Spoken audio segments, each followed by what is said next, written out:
और यहाँ पर पधारे हुए सभी मेरे भाइयों, नौजवान साथियों,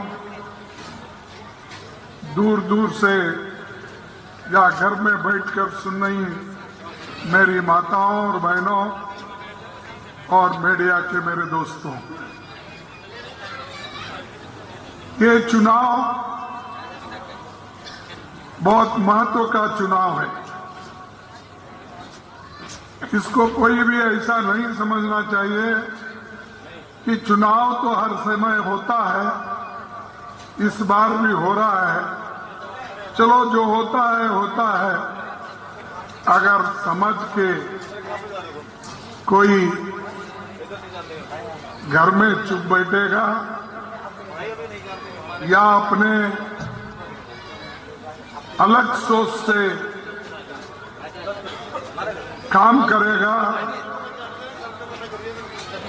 उसको बंद करो तो समझिए इससे देश का माहौल खराब होगा, दिल्ली का माहौल खराब होगा। क्योंकि जो हालात दिल्ली के बने हुए हैं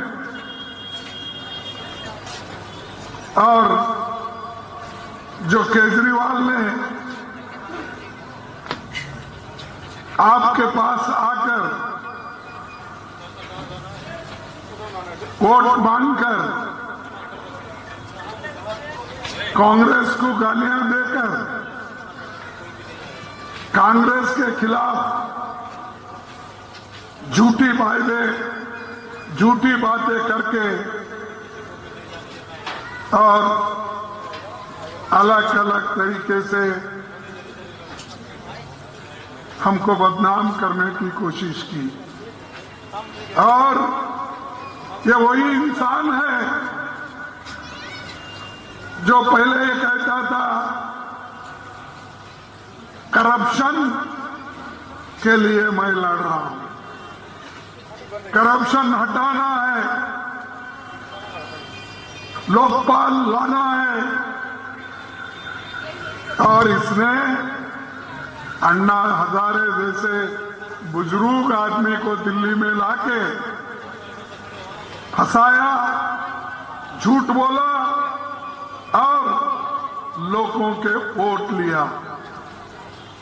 जो कुछ आपको मिला है दिल्ली के लिए या दिल्ली के प्रगति के लिए, वो सब कुछ कांग्रेस पार्टी ने दिया है, वो भी शीला दीक्षित के टाइम पर हम लोगों ने किया है। ऐसा कौन सा काम है आपका, मुझे बताइए, जो दिल्ली को आपने बदलाव किया? क्या बड़े बड़े रोड आपके हैं? क्या बड़े पुल्स आपने बनाया? क्या बड़े बड़े प्लेग्राउंड्स और अच्छे यानी खूबसूरत दिल्ली को बनाने में अगर किसी का हाथ है, वो सोनिया गांधी जी का और शीला दीक्षित का। और अरविंद केजरीवाल ने क्या किया? आया पैदल वोट मांगते और अब जाकर शीश महल में घुस गया। अरे जो आदमी छोटी सी गाड़ी चलाते शो करता था, लोगों को दिखाता था, अरे पाप बेचारा क्या है, कितने छोटी गाड़ी में जा रहा है। अब छोटी गाड़ी छोड़ के 10-10 गाड़ियां 20-20 गाड़ियां उसके साथ आते हैं। ये उसकी सिंप्लिसिटी है। और एक बैठा उसका बाबा यहां पर दिल्ली में, वो भी ऐसा ही बोलता था, मैं तो बैकवर्ड का आदमी हूं, मैं चाय वाला हूं, मैं फलाना हूं। मेरी माँ बर्तन मांज के मुझे पढ़ाई। अरे कितने झूठ बोलते हो। अपने इस हुकूमत को हासिल करने के लिए तुम माँ बाप पे भी झूठ बोलते हो। झूठ बोल बोलकर ये अरविंद केजरीवाल एक तरफ और उसका बाबा यहां जो बैठा दिल्ली में मोदी उन्होंने एक तरफ। ये दोनों झूठों के सरदार हैं। ये दोनों देश को डुबाएंगे। क्या मैं पूछता हूं, इनकी पार्टी तो पैदा नहीं हुई थी, केजरीवाल की वो बात और है, और उन्हें भी पैदा हुआ था कि नहीं मुझे मालूम नहीं। अभी मोदी जी भी देश के आजादी में हिस्से लेने के लायक नहीं थे क्योंकि उनकी उम्र कम थी। सब कुछ इस देश के आजादी दिलाने में और आजादी दिलाने के बाद देश को बनाने में पंडित जवाहरलाल नेहरू जी का हाथ था। और पंडित जवाहरलाल नेहरू जी ने IT, BT, polytechnics, industries, railway, airport, ये सब हमने बनाया। आप कहां थे उस वक्त? लेकिन मोदी जी को पूछो या भागवत उनके आरएसएस के पूछो, वो बोलेंगे आजादी कब मिली, तो वो बोलेंगे 15 अगस्त 1947 में मिली, नहीं बोलेंगे। वो बोलेंगे आजादी मिली 2014 में, मोदी बोलेंगे। और भागवत बोलेंगे हमें आजादी मिली 2024 में जब राम मंदिर बना। अरे थोड़ी तो शर्म आना चाहिए। इस देश के लिए जो लोग कुर्बान किए, अपना जान दिए, सब कुछ खोए, पढ़ाई लिखाई छोड़ दिए, छोड़कर महात्मा गांधी, पंडित जवाहरलाल नेहरू, अब्दुल कलाम आजाद, ऐसे लोग इस मुल्क को बनाए हैं।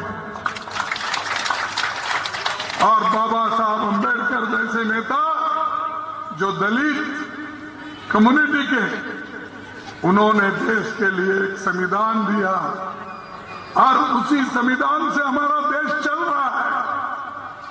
उसी से लोग आप आजादी मांगते हो, उसी के वजह से आप बोलते हो मेरे को बोलने की आजादी है, मेरे को हर जगह जाना की आजादी है, मुझे लिखने की आजादी है।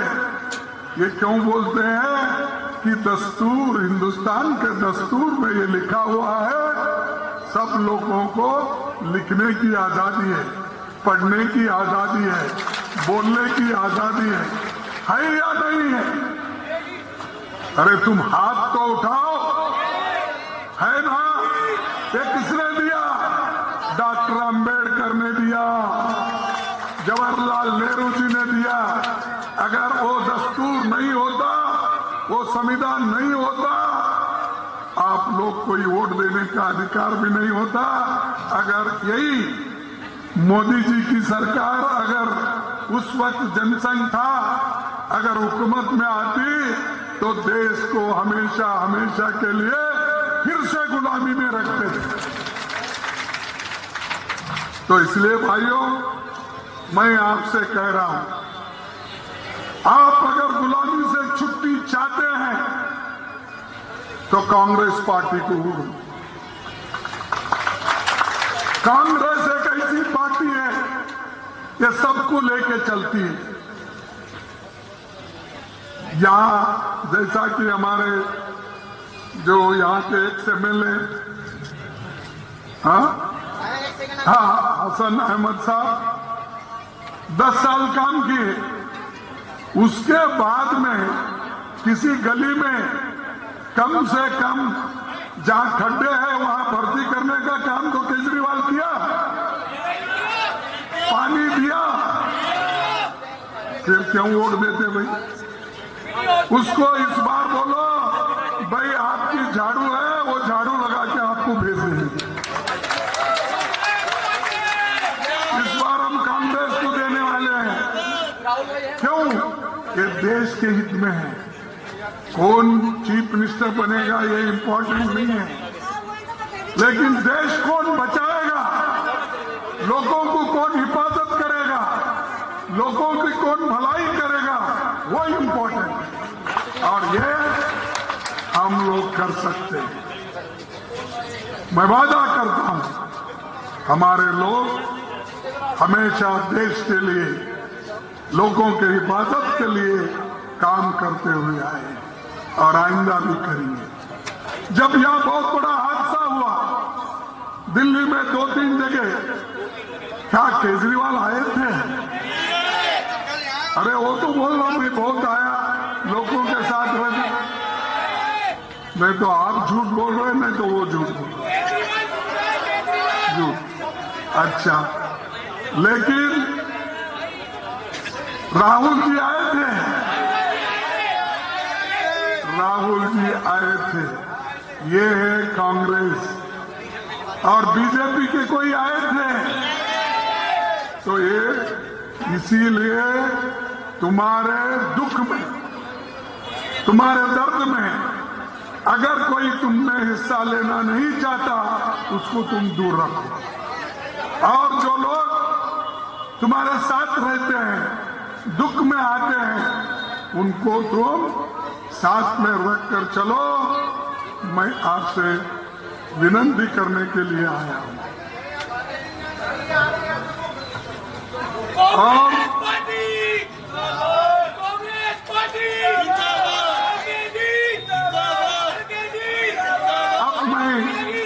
अब बीजेपी भी बड़ी कोशिश इतनी कोशिश करती है, पूरा सारा पैसा भी लगा रही और झूठ के ऊपर झूठ बोलती है।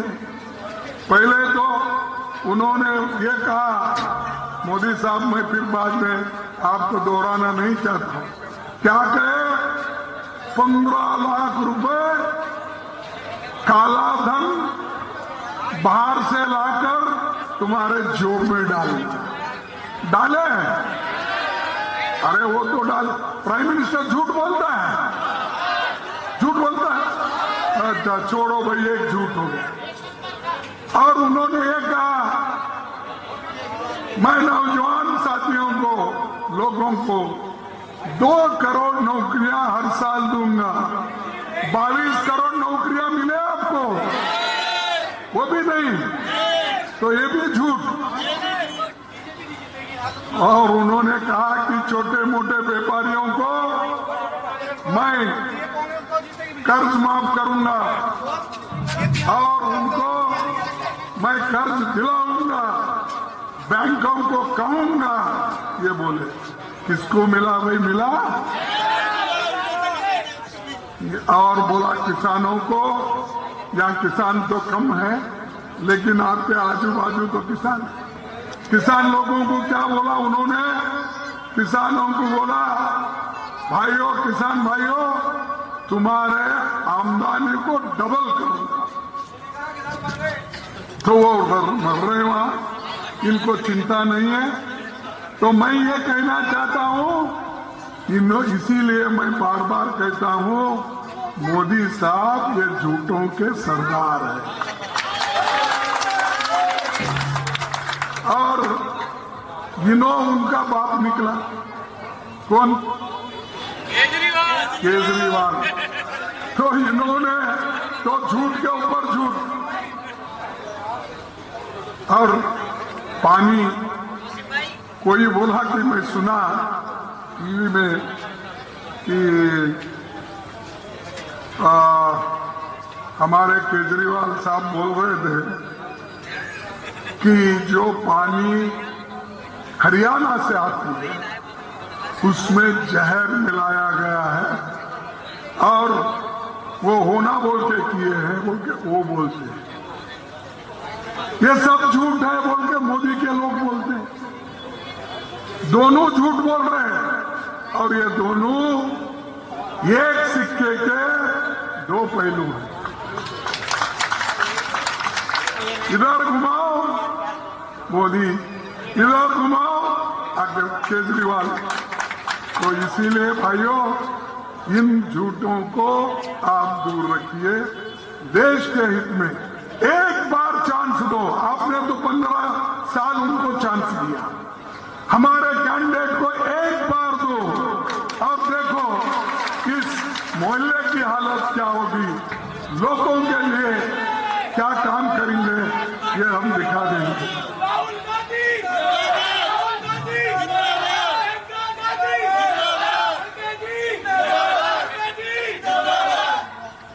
देखो, और ये लोग पावर के लिए लड़ते हैं, अधिकार के लिए लड़ते हैं, कुर्सी के लिए लड़ते हैं। लेकिन हमारी एक नेता है सोनिया गांधी जी, जिनको 2 बार प्राइम मिनिस्टर बनने का मौका आया तो भी उन्होंने उसको ठोकर मारकर मनमोहन सिंह जैसे आदमी को और एक इकोनॉमिस्ट को उन्होंने बनाया। आप बना सकते किसी को? वो केजरीवाल तो कुर्सी भी नहीं छोड़ रहा। कल के दिन किसी मजबूत आदमी को अगर बिठाऊंगा तो मुश्किल है वो कुर्सी छोड़ेगी या छोड़ेगा या नहीं। तो इसीलिए उन्होंने एक महिला को बिठा दिया और वो कह दिया ये टेम्पररी है। बोला नहीं, ये बोल रहे नहीं, तुम्हारे तकरीर में बोल रहे।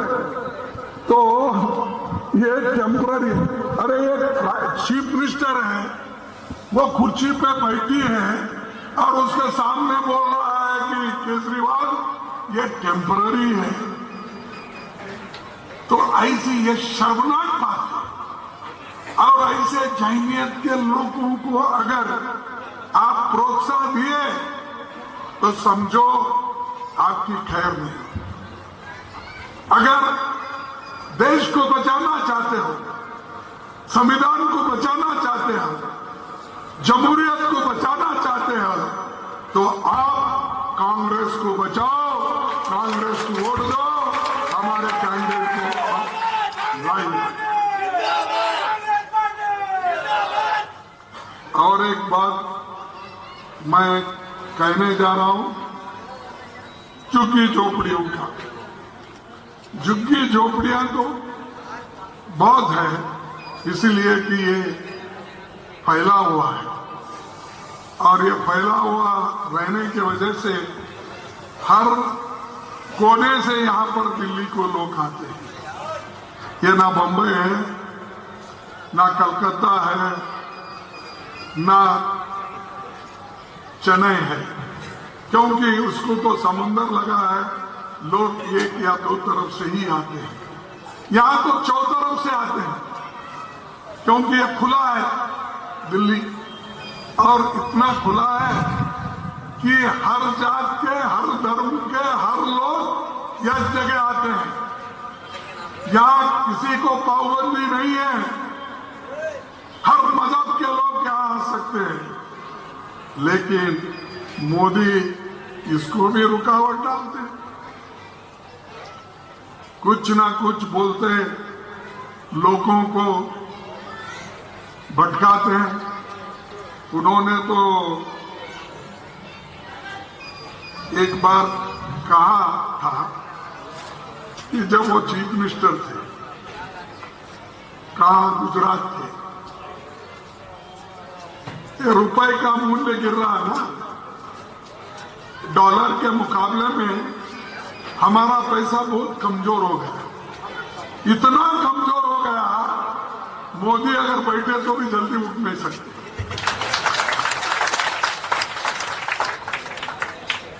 और यही मोदी जी बोले, चीफ मिनिस्टर होके हमारे जमाने में जब 60 रुपए था,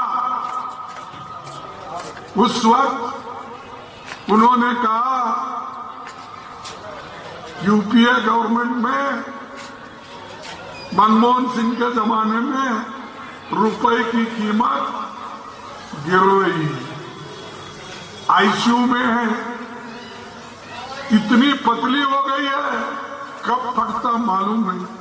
ये उन्होंने, अरे बाबा हमारे जमाने में तो 60 था, तेरे जमाने में अब 86 रुपीज 80 पैसे हो गया, तुम कितने पतले हो गए हो, तुम तो दम तोड़ रहे हो, तुम वेंटिलेटर पे हो और हमको कहते हो। अरे क्रिटिसाइज करने का तुम्हारे पास कोई हिम्मत नहीं है।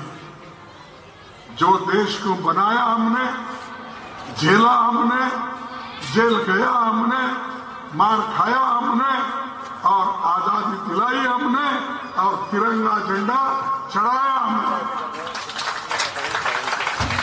इसीलिए भाइयों, मैं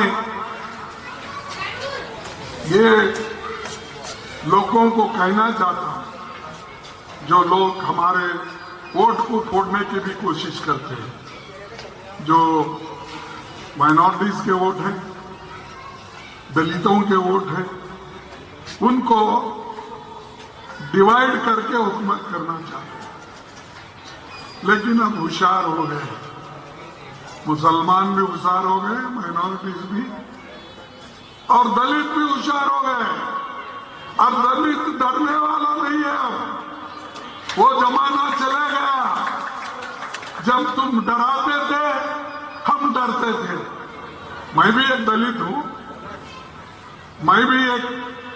मैं काम एक ब्लॉक कांग्रेस कमेटी से लेकर अब एआईसीसी प्रेसिडेंट बना।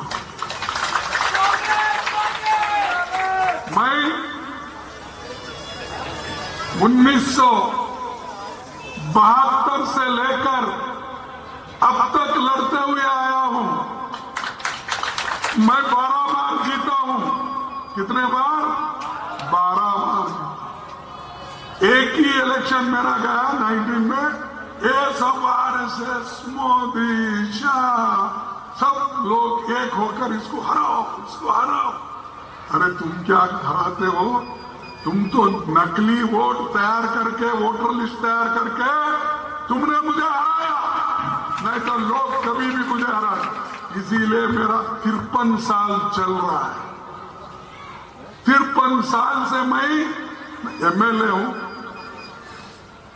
एमपी हूं, मिनिस्टर हूं, कई बार हो गया, सेंट्रल में मिनिस्टर हो गया, ये सब देखे हैं।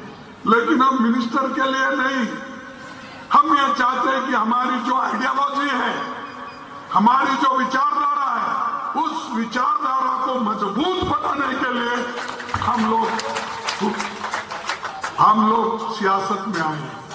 सियासत में कुर्सी के लिए नहीं है, या जो आज लड़ रहे कुर्सी के लिए, वो नहीं है। हम जैसा कि सोनिया गांधी कुर्सी को लात मारकर उन्होंने देश के लिए एक इकोनॉमिस्ट जो मनमोहन सिंह जी थे उनको लाए और देश को सुधार उन्होंने किया। ऐसे विचारधारा से हम आते हैं, लेकिन ये लोग लड़ते हैं। इसीलिए मोदी साहब भी ऐसा ही करते, कोई मजबूत आदमी को वो अपने पास नहीं रखते। जरा मजबूत आदमी कोई दिखा, उसको उधर हटा देते हैं और दूसरे को बगल में लेते हैं। तो इसलिए मेरे भाइयों, आप लोग जैसा कि आज एक होकर यहां पर आए, वैसा ही एक होकर 5 तारीख को पंजे को वोट देना। किसको वोट देना?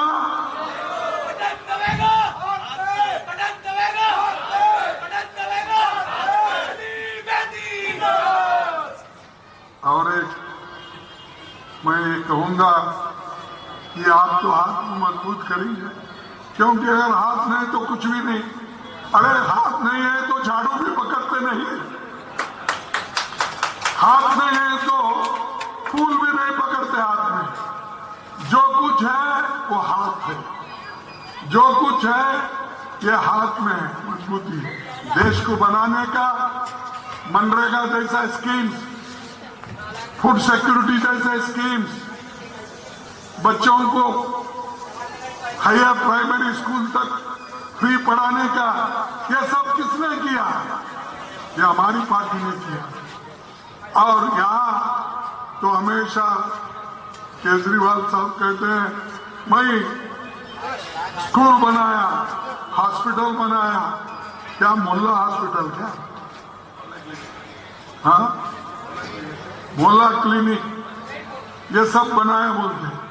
अरे क्लिनिक तो खोले होंगे वहां, यहां नहीं बोल के नहीं। सुनो, इसीलिए वो दिखाने के लिए खोले, अंदर कुछ भी नहीं। अंदर क्या है? खोखला है। जाने दो, उनकी बात ज्यादा नहीं करना, लेकिन देश के लिए कांग्रेस पार्टी इंपॉर्टेंट है।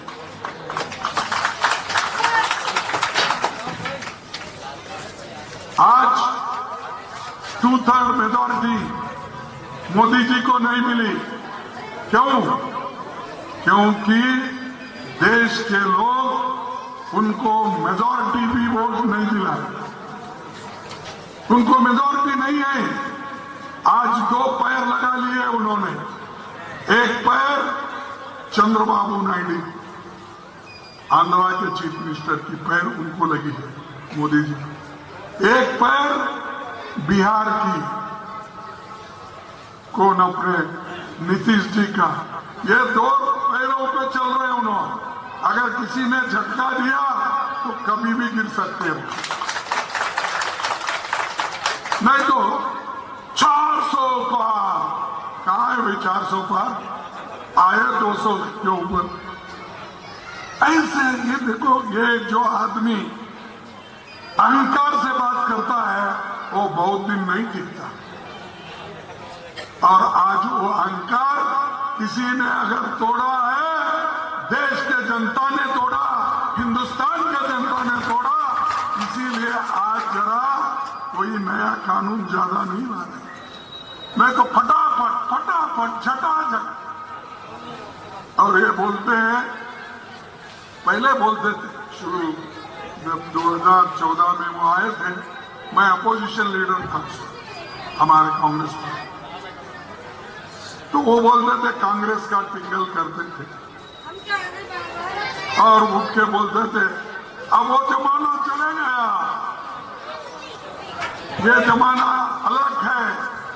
पहले क्या होते थे कि कोई भी योजना लटकता था, और क्या लटकना, पटकना, झटकना। अब हर फाइल वहां पर पेंडिंग है। केजरीवाल का भी फाइल पेंडिंग है। केजरीवाल तो रोज उठ के रोता है, मेरे को गवर्नर ने ऐसा किया, मेरी कुर्सी किया, मेरे माल को रंग लगाने नहीं दिया, मेरे को फलाना करने नहीं दिया। वो पाप बेचारा रोज रोई रोता है। और मोदी जी गवर्नर को बोलते रहते, लेफ्टिनेंट गवर्नर को, अरे और उसको चुबाओ और चुबाओ। इसीलिए ये दोनों एक दूसरे से लड़ने में आपका फायदा है, कांग्रेस पार्टी को लाने में। और हम आपका जो भी काम है सर पे उठा लेके करेंगे। और दूसरी चीज, आपको चुन के आने के बाद आपके पिताजी ने जैसा काम किया था वैसा करना, नहीं तो नेक्स्ट आपकी भी अकाल पट्टी हो जाएगी। इसको याद रखना चाहिए। और खास करके हमारे जो लोग हैं, ये मुस्तफाबाद हल्के के, आप लोग इस कॉन्स्टिट्यूंसी को बचा के रखो। ये हमेशा कांग्रेस की कामसूची रही है।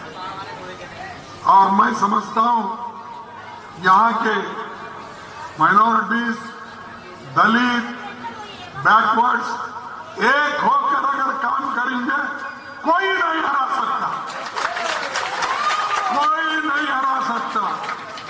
अगर हारेंगे तो तुम्हारे गलती से हारेंगे, लोग नहीं हारेंगे।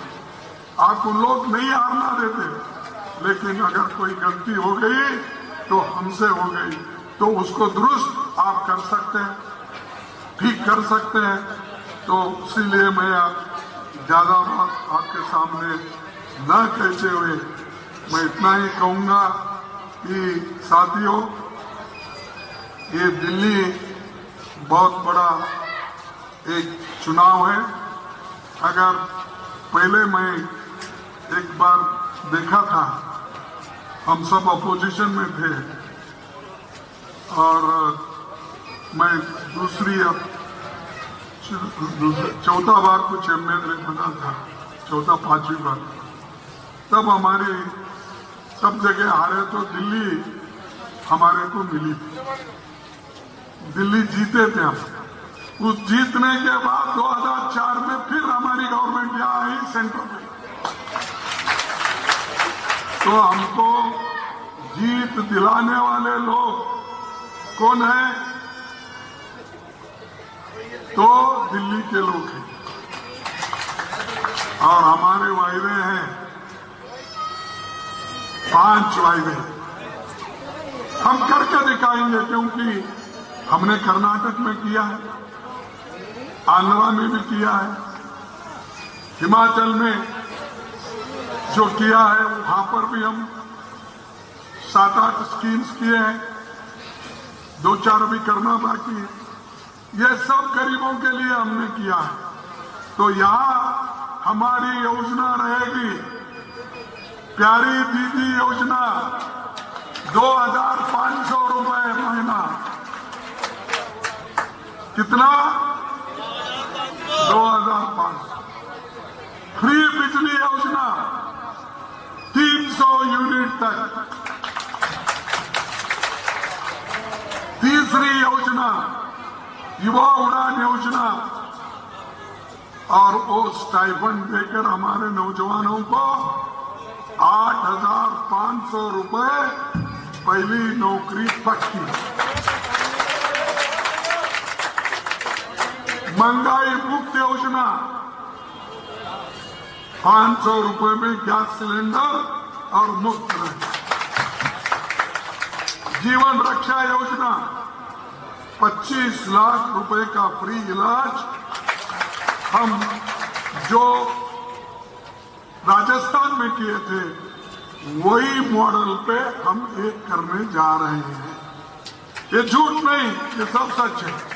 अगर मैं झूठ बोलते फिरता तो मैं 53 साल से चुन के नहीं लाता आता था। जो आया सच बोलते हुए, और सच हमेशा सची होता है, झूठ झूठी होता है। तो इसलिए आप लोग एक होकर,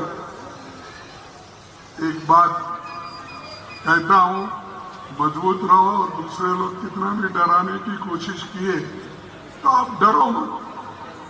और उसी तरह हम किसको डराने वाले भी नहीं है, लेकिन कोई डराता है, मुश्किल वहां आ जाती है, अपने आप को बचाने के लिए हम भी डराना पड़ता है। तो इसका मतलब यह नहीं भाई तुम जाके किसी को मारो, नहीं बोल रहा हूं। अगर कोई मुझे हिफाजत नहीं करता तो वो सरकार की जिम्मेदारी। अगर लॉ एंड ऑर्डर बिगड़ गई तो उनका एक जिम्मेदारी होती है।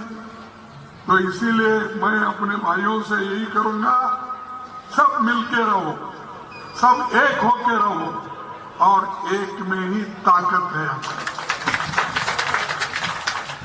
इसीलिए मैं एक छोटा सा शायरी पढ़ता हूं। हिंदू या मुस्लिम के एहसासात को मत छेड़िए, हिंदू या मुस्लिम के एहसासात को मत छेड़िए, अपनी कुर्सी के लिए जज्बात को मत छेड़िए, अपनी कुर्सी के लिए जज्बात को मत छेड़िए। छेड़िए एक जंग मिलजुल कर गरीबी के खिलाफ।